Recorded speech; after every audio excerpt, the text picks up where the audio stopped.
Welcome to Facts TV News, where everything is true. Man shot, injured in KPH car park. A gunman attacked and shot a man in the parking lot of the Kingston Public Hospital on Tuesday, police have confirmed.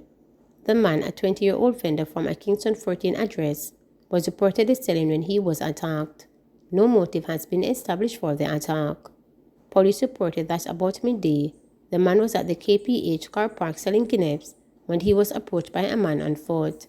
The man opened gunfire at him before fleeing. He reportedly received gunshot injuries to his upper back. He was admitted to Kingston Public Hospital for treatment. In April, there was a shootout between gunmen and an off-duty cop on the compound of the KPH. This after the cop challenged the gunmen when they attacked a businessman in the hospital's car park. Bullets reportedly damaged an ambulance during that incident. Female gospel singer gunned down in St. Elizabeth. Police have identified a woman who was shot dead in Burnt Savannah on Tuesday night. She is Carmen Wellington, 57, otherwise called Charmaine, a gospel singer of Maxfield Town in Burnt Savannah. A police report said about 8:35 p.m., Wellington was in her yard with her family members when she was pounced upon by gunmen traveling in a motor car who opened gunfire, hitting her. The police were alerted and she was taken to hospital, where she was pronounced dead. Former Miss Jamaica Universe Casey Fennell robbed. Casey Fennell took to Twitter to air her frustration after being robbed on Wednesday while entering General Foods on Old Hope Road in St. Andrew. The Miss Jamaica Universe 2014 title holder reported that men on a motorbike grabbed her bag, though she tried to retrieve it. "You are literally safe nowhere in this country and it's so frustrating. Why am I walking into General Foods, about to enter through the doors, and two men on a bike pull up and grab my bag? I tried so hard to get it back," she said. She added in a follow-up tweet that thieves had already tried to make purchases using her cards. "Already blocked all my cards. Get an alert that they're trying to buy clothes at Fashion Nova. No man. I have to laugh because if it's not laughter, it's tears," she wrote. JCF moves applications for police records online. People wishing to apply for a police record will have to do so online as of Wednesday, July 13. Digitalizing parts of the processes at the Criminal Records Office, which produces records and other products for a variety of purposes to improve efficiency and customer satisfaction, is part of the Jamaica Constabulary Forces JCF's overall transformation process, the organization said in a release on Monday. The JCF is also adding that the Police Officers Club in Kingston as a new location for the pickup of completed police records, also effective on Wednesday. In its release Monday, the JCF said the first phase of the changes at the Criminal Records Office will begin at the Kingston office and will roll out to the other locations over time. The first major change sees the process of setting an appointment moving online. After paying the requisite fee at the Tax Administration Jamaica office, persons must now visit the JCF website www.jcf.gov.jm to set an appointment, the release said. The online process requires a digital photograph, pictures of the TAJ receipt, and pictures of the valid government-issued ID. After completing the online application process, persons will receive an email with instructions on the next steps to take. Persons will be required to print the application form in color and take it along with the photo that was uploaded to the website on the day of their appointment, the JCF said. Manual appointments have been discontinued. The JCF said anyone who made a manual application and was given a date after July 25, 2022 must reapply online to reschedule their appointment and receive a new date and time. It, however, said appointment dates before July 25th would be honored. For the pickup process, beginning July 3rd, completed police records must be collected at the Police Officers Club at 34 Hope Road, Kingston 6, between 9 a.m. and 2 p.m. No collections will be done at the downtown office, the police said. The JCF said too that a helpline has been established to support the public during the period of transition. For assistance, individuals may call 876-922-3321. People may also use the online chat feature for help working out on issues. The Jamaica Constabulary Force encouraging persons to make use of these avenues as they work to improve the services for the benefit of all, the release stated. Ferry Police Station on Mandela Highway closed for renovation. The Ferry Police Station on Mandela Highway in St. Andrew has been closed to facilitate renovation. In an advisory Tuesday, the Jamaica Constabulary Force JCF said the closure is temporary. It also said residents of Ferry and its environs should direct all their concerns and queries to the Duhaney Park Police Station, which is at 3 to 5 Sutcliffe Avenue, Kingston 20, or the Central Village Police Station that is located at Main Street in Central Village. The JCF also apologized for any inconvenience the closure of the police station may cause.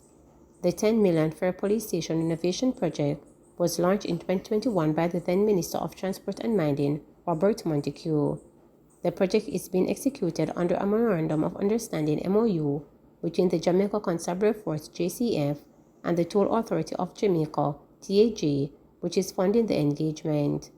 Among the program scope of workers are roof repairs, upgrading of offices and workspaces, restrooms and the waiting area, electrical modifications, and a general facelift of the building. Monkeypox could be declared public health emergency. The World Health Organization (WHO) is mulling over its strategy for the current outbreak of monkeypox across 63 countries to determine whether to modify management guidelines to declare an international public health emergency. At a press briefing on Tuesday, the Director General advised that there were 9,200 people now infected with the zoonotic virus. He said the International Health Regulations Emergency Committee on Monkeypox is to meet next week to look at trends, the effectiveness of the countermeasures, and to make recommendations for what countries and communities should do to tackle the outbreak. Dr. Silvey, Director of Epidemic and Pandemic Preparedness and Prevention for the WHO, noted that with new geographies now being affected, among the 9 criteria being examined are the increased numbers of cases, deaths, changes in the virus, and geographic spread. We will rediscuss the criteria to see if we need to modify the strategy or declare a public health emergency of international concern at this stage, she told reporters. Last week, health officials confirmed Jamaica's first case of monkeypox in a male who recently traveled to the island from the United Kingdom. This person showed up at a public health facility on July 5th.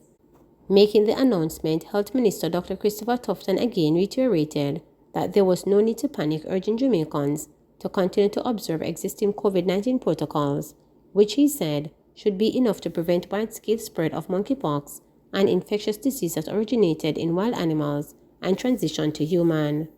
1 in 10 cases of the virus can be fatal depending on the strain, but the vast majority of persons who contract it usually recover without treatment. The first case of monkeypox was discovered in the Democratic Republic of Congo in Central Africa. This was discovered in the year 1970. Meanwhile, the WHO head said, in a multi-pronged approach, the organization continues to work closely with civil society to tackle the stigma around the virus and spread information, and with countries' experts to advance research and development. At the same time, he said the WHO is working with vaccine manufacturers to coordinate the sharing of monkeypox vaccine, which are currently scarce. Dr. Michael Ryan, Executive Director of the WHO Program for Emergencies, stressed that there is no evidence currently of a link between food contamination and monkeypox.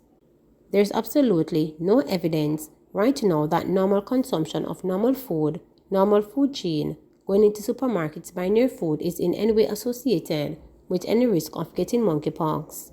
At the same time, he said increasingly data is suggesting that the virus could be culturally off-surface.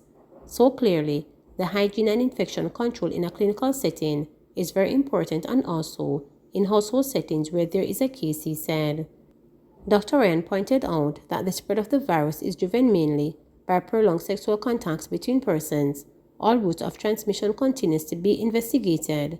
We also need to be prudent and ensure that people don't associate studies on the possible routes with the actual transmission route. So your food is safe. The proper cooking of proper handling of the food is very important, and within that context, monkeypox doesn't present a risk, he stated. Road Safety Webinar aims to achieve 0 road fatalities.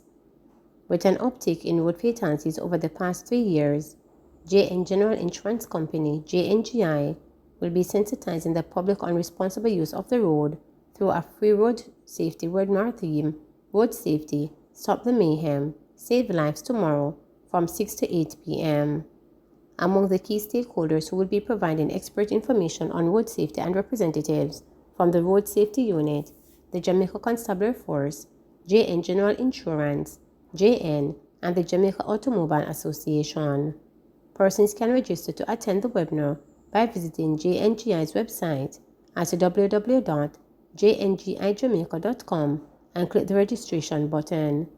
Statistics provided by the Road Safety Unit show that road traffic deaths have exceeded 400 yearly over the past 3 years in comparison to the period 2008 to 2018. Last year, road fatalities soared to 487. This year is shaping up to be another deadly year, as 241 persons have died as of July 8.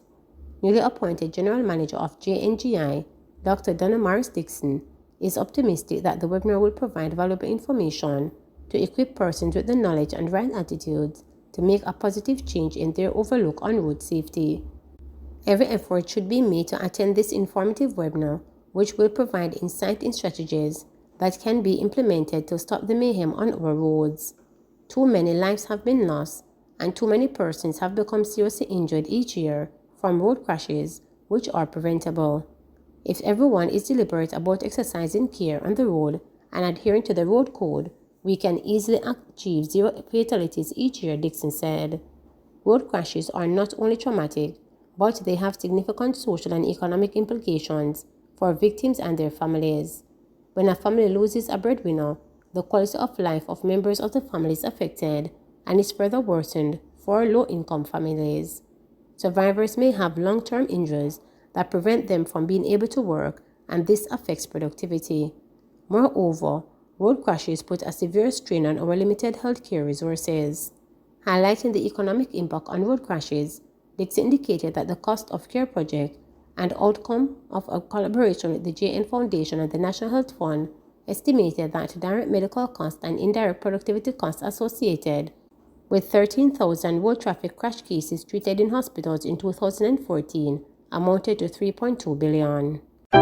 Please remember to subscribe, like, share, and click the notification bell for daily updates.